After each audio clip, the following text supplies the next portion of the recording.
Howdy brewers, what do you think of my new beer tap?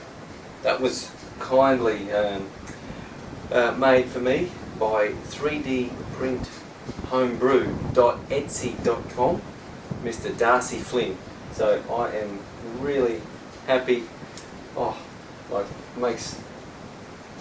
it's just really nice. I'm overwhelmed by his generosity to send that to me. So and you saw how good it is. It's my logo for the channel, and yeah, I can't thank you enough. That if you are interested in his excellent 3D printing, I'll put a link in the description for the video.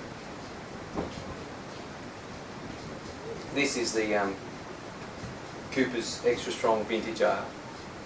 Still going on that because you can't. It's not every day you can have a 7.5% beer. Certainly can't have a session on it.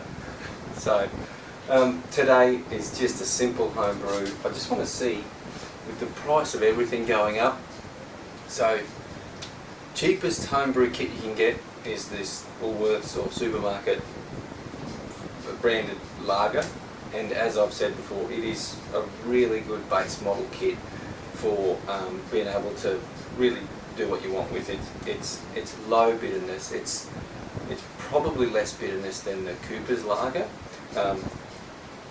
Not a lot, but enough so that you can actually do sort of a lot more with. And I'm going to mix it today with, just to see, this Mangrove Jack's Czech Pilsner kit. So it's their number 62, 1 kilo. So going to see if we can actually make some sort of decent or at least tolerable Pilsner with these two kits. So nothing fancy, just going to mix this all together, and I'll be using 3470 yeast that I harvested from that Australian draft I did. Yeah, so I'll make up the brew now.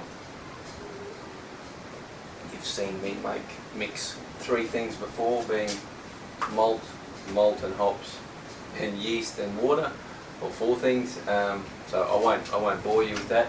But yeah, I'll get you back for tasting, and yeah, until next time, happy brewing.